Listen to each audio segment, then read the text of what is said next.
আচ্ছা, আমরা প্রথমে আউটপুট ক্যারেক্টারিস্টিক্সটা দেখব, কারণ ইনপুটে আমাদের প্রবলেমের কারণে রিডিংটা আসতেছে না। পরে ওইটা ছুতে বলে দিলে এটা বোঝা যাবে। এখন আউটপুট ক্যারেক্টারিস্টিক্সটা হচ্ছে আউটপুট ভোল্টেজের সাথে আউটপুট কারেন্টের আমি রিলেশন দেখব। তখন ফিক্স রাখতে হবে কি ইনপুট। আমরা যদি ফিগারটাতে ভালোভাবে খেয়াল করি তাহলে হচ্ছে ইনপুটে আছে বেস এবং এমিটার, আর আউটপুটে আছে হচ্ছে এমিটার এবং কালেক্টর। তার মানে কি, আর ইনপুট কারেন্ট হিসাবে যেটা থাকবে ওটা হচ্ছে বেস কারেন্ট। তাহলে ইনপুটটা যদি আমি ফিক্স রাখতে চাই তাহলে আমার বেস কারেন্টটা ফিক্স রাখতে হবে। এই যে আমরা ইনপুটের এটা ফিক্স কীভাবে রাখবো, ওটা ফিক্স রাখার জন্য আমরা এই যে ইনপুটের রেজিস্ট্যান্সটা ইউজ করব। ওই রেজিস্ট্যান্সটা ইউজ করে আমরা একটা ফিক্স ভ্যালুতে রাখছি, এটা হচ্ছে ইনপুট কারেন্ট। এরপরে এটার আমি টাচ করব না, ইনপুটের রেজিস্ট্যান্স টাচ করব না। এরপরে আমার কাজ হবে কি, এই কারেন্টের ভ্যালুটার জন্য ডিফারেন্ট আউটপুট ভোল্টেজে কারেন্টগুলো কী হয় ওটা নোট করা। এবার আমার আউটপুট ভোল্টেজটা আমি ডিফারেন্ট করার জন্য এই যে এই আউটপুটের রেজিস্ট্যান্সটা ইউজ করব। প্রথমে আউটপুট ভোল্টেজটা আমি এখানে দেখব, আর আউটপুট কারেন্ট এখানে। এই যে আমি যদি চেঞ্জ করছি, আর এটা চেঞ্জ হয়ে এই যে এখন আউটপুট ভোল্টেজ আসছে হচ্ছে 0.08 ভোল্ট, আর কারেন্ট একটু চেঞ্জ হয়েছে আর কি, এই যে এটা। কিন্তু আমাদের এক্সপেরিমেন্টের প্রবলেমের কারণে ইনপুট কারেন্টটাও এখন আর ফিক্স নাই, চেঞ্জ হয়ে গেছে। ওটা প্রপার ইনস্ট্রুমেন্ট দিলে বা যদি ইরোর কম থাকে তখন এটা ঠিক হয়ে যাবে।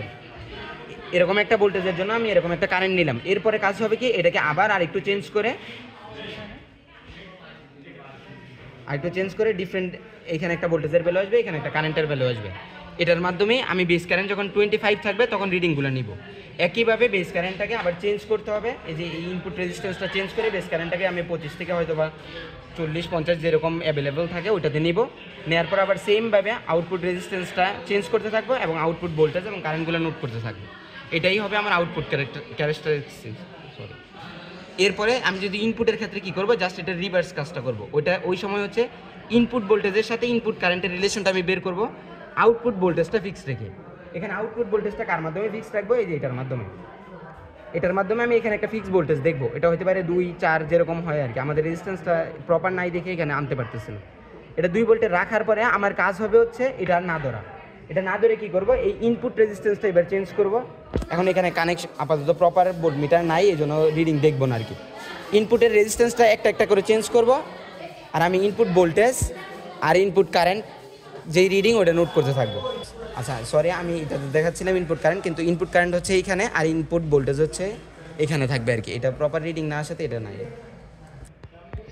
আচ্ছা, আমি এখানে আউটপুট ভোল্টেজটা ফিক্স রাখছি কোনো একটা ভ্যালুতে, প্রপার ভ্যালু এখন পাচ্ছি না।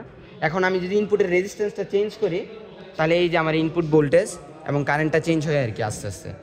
এই দুইটা রিডিংয়ে আমি এক একটা রেজিস্ট্যান্সের এক এক পজিশনে ভ্যালুর জন্য এই দুইটা রিডিং আমি নোট করবো, ভোল্টেজ এবং কারেন্টটা, তারপর ইনপুট ক্যারেক্টারিস্টিক।